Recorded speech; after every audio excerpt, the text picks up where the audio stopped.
Iniciando aqui nossa gravação, olá, meu nome é Aliana Macedo e eu vou apresentar para vocês a construção da disciplina de Web Design, que é uma das disciplinas que eu ministro para o curso de Tecnologia em Análise e Desenvolvimento de Sistemas, promovido pelo IFRN Natal Central. Pois bem, aqui na tela eu tenho o plano da disciplina de Web Design. Tá aqui na íntegra, bonitinho, com o conteúdo programático, com os procedimentos, avaliação, tudo do jeitinho que vem lá no PPC do curso de TADES, porém com uma adaptação, pois a ideia aqui é a gente conseguir trabalhar os objetivos educacionais segundo a taxonomia de Bloom.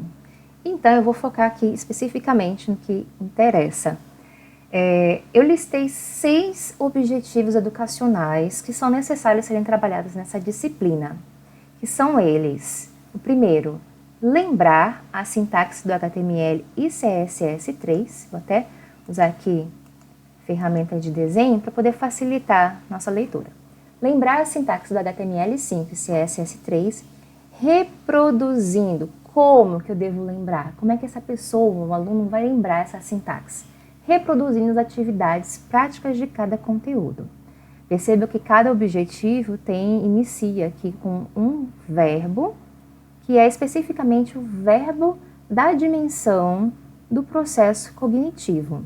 Então, nós temos lembrar, entender, aplicar, analisar, avaliar ou sintetizar e criar. Então, cada objetivo inicia com esse verbo, diz do que se trata, né?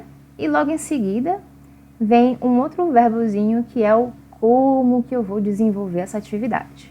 O nosso segundo objetivo é aplicar ferramentas de autoria web, utilizando o ambiente digital do laboratório de informática ou do computador pessoal. O terceiro é aplicar o conhecimento na construção de uma página web, implementando uma página web que integre os conhecimentos de HTML5, CSS3 e siga as especificações do Web Standard, que é o W3C. Quarto objetivo, analisar a arquitetura da informação, como estruturando protótipos de baixa fidelidade. 5. Entender as soluções implementadas, identificando e interpretando a hierarquia e combinação de componentes utilizados, entre outros projetos. E por último, nós temos o objetivo avaliar páginas web, como expressando o ponto de vista sobre os elementos de comunicação, de design e arquitetura que evidenciam a usabilidade, afforda-se comunicação e interpretação. Aqui eu vou um pouquinho mais além, inclusive, e coloco ali alguns critérios do que precisa ser expressado ali no ponto de vista dos alunos. Explicando um pouquinho de como esses objetivos foram encaixados na tabela de taxonomia de Bloom, esses objetivos, se for analisar um a um, pode-se perceber que, na real, eles estão super interligados, super conectados. Eu não consegui ver uma forma de fazer uma evolução da dimensão do processo cognitivo no aprendizado dessa disciplina, porque todos os objetivos, eles dependem um do outro. Então, eu preciso com que o aluno consiga olhar para uma página web de um outro projeto, consiga fazer ter essa percepção do que tem ali de elementos, consiga analisar, avaliar, consiga depois extrair esse conhecimento, colocar ele em prática, consiga utilizar os padrões de codificação que foram ensinados, mas também consiga, dentro dessa análise de outras interfaces, ver formas alternativas ali de melhorar o próprio processo. Então estão todos interligados de alguma forma. Mas aqui na tabelinha da taxonomia de Bloom, eu coloquei a numeração especificamente, coloquei a numeração do objetivo naquelas intersecções entre a dimensão do processo cognitivo e a dimensão do conhecimento, que são mais evidentes, que são mais fortes, que eu preciso de fato ali me preocupar na hora de trabalhar aquele objetivo. Então, por exemplo, o objetivo número 1, podem perceber que ele está tanto na dimensão do conhecimento efetivo, como conceitual. Por que eu repeti o objetivo 1 nessas duas dimensões?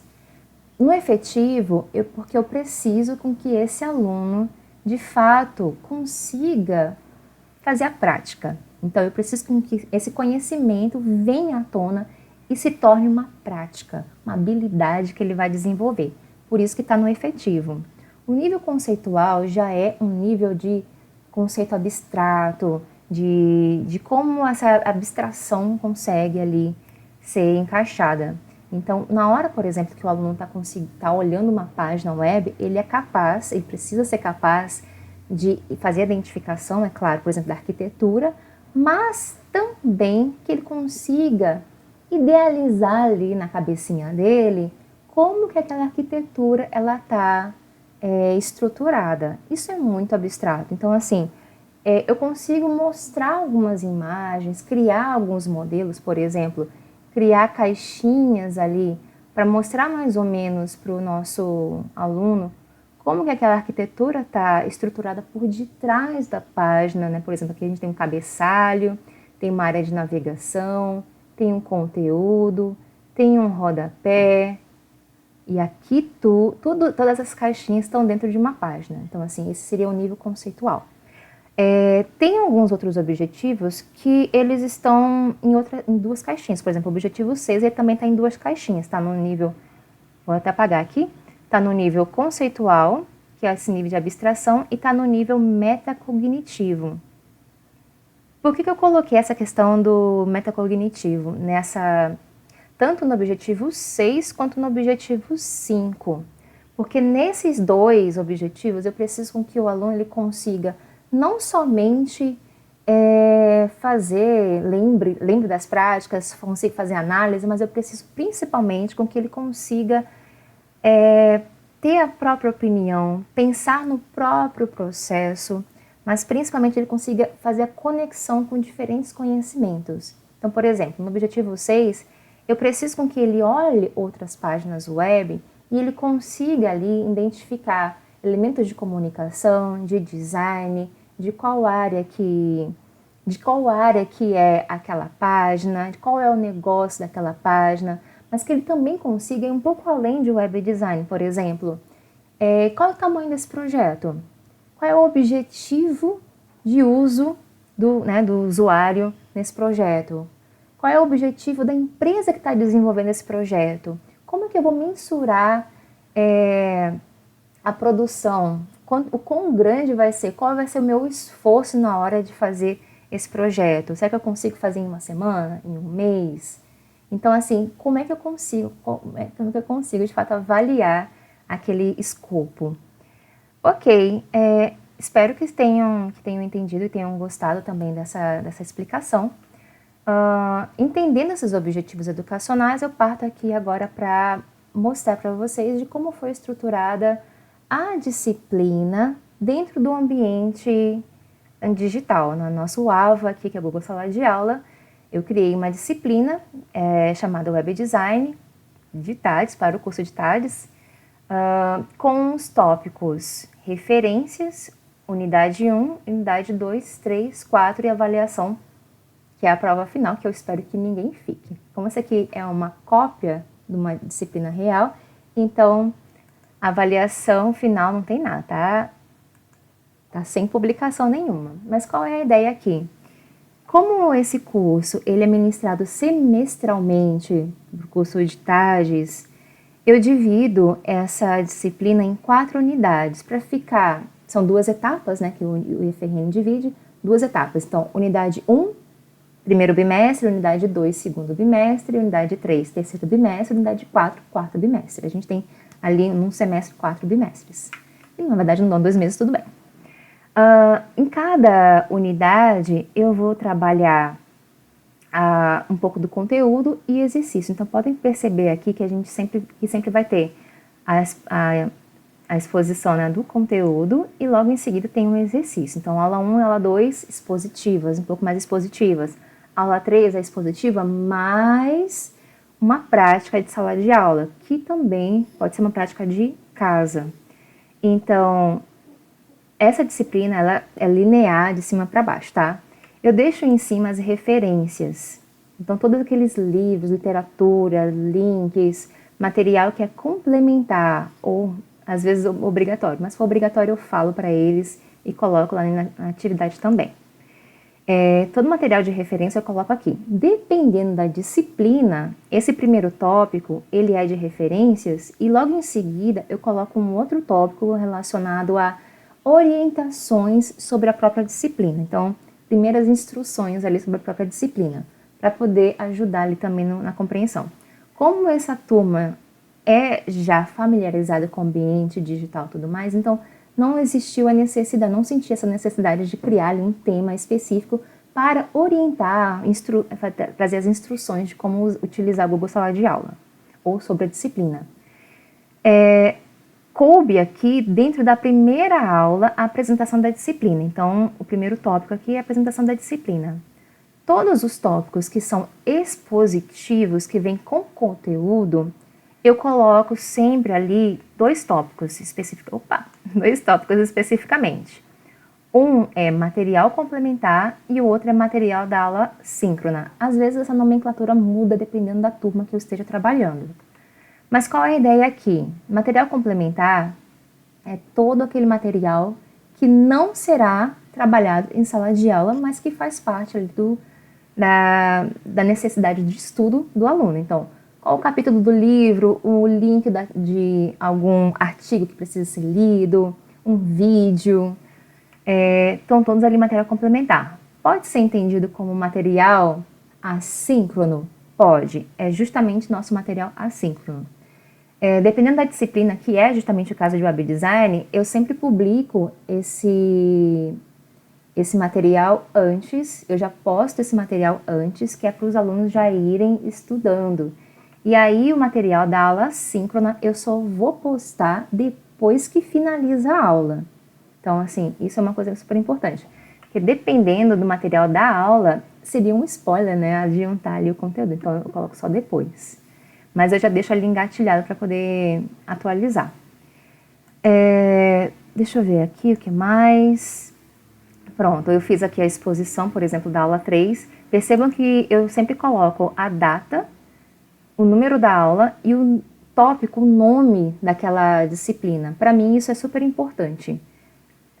Para conseguir orientar bem direitinho a ordem de execução mesmo ali da disciplina. Então, tem a data, tem o número da aula e tem qual é o tema da aula especificamente. Tem também, depois de um bloco, né, de conteúdo, tem sempre um exercício, que pode ser a pessoa anexar na própria atividade um material, ou nesse caso aqui, que é a unidade 1, ela é mais de introdução, eu gosto de colocar o Forms, para poder fazer essa captura dessas informações, porque no Forms eu consigo fazer uma avaliação um pouco melhor ali das questões. Mas nada impede também deles anexarem diretamente ali no Google Sala de Aula. Inclusive, essa é uma dúvida que a maioria tem. Professor, eu já entreguei no Forms, eu preciso entregar também no Google Sala de Aula? É uma dúvida super comum. Ok. Essas atividades que são de exercício, dependendo do exercício, eu também costumo colocar ali com uma certa antecedência. Então, a data que está ali, ela pode ser a data de início da atividade ou a data de término da atividade. Então, depende de qual é a atividade. Eu costumo fazer, aí falando um pouco sobre o ciclo de desenvolvimento educacional da disciplina do ADID, eu costumo fazer ciclos de apresentação da disciplina e uma avaliação ali que seja um exercício, uma avaliação em grupo. Tem avaliações que são individuais, que o próprio aluno vai se autoavaliar. Então, eu faço uma variação de tipos de avaliação. Tem também na disciplina um processo como um todo, o início da disciplina eu costumo fazer um processo, uma avaliação mais diagnóstica, para entender como é que está esse aluno, tanto nos quesitos técnicos, como nos quesitos também comportamentais e cognitivos. Então, perguntar, por exemplo, como é que ele se vê com relação à criatividade, por exemplo. E aí eu vou fazendo ali uma avaliação constante para ver aquela evolução, tanto das habilidades, as competências, como na questão técnica. E ao término a gente tem ali uma avaliação um pouco mais formal, ou um projeto a ser desenvolvido. No final de cada unidade, eu costumo fazer uma avaliação, colocando ali quais são as considerações que precisam ser trabalhadas naquela avaliação, colocando também o que a pessoa precisa entregar e principalmente quais são os critérios de avaliação. Quando a escala dos critérios é desigual, no sentido que cada quesito ali, cada tópico tem um peso diferente, aí eu coloco entre parênteses ali, ó, isso aqui vale 20 pontos, isso aqui vale 6 pontos. Mas como são todos com o mesmo peso, eu costumo não colocar nada. Então, todos os critérios aqui, eles têm igual peso. Então, uma nota de 100 vai ser dividida aqui por 5, 20 pontos para cada critério. Basicamente isso, a apresentação da disciplina. Espero que tenha ficado claro. E até! Tchau, tchau!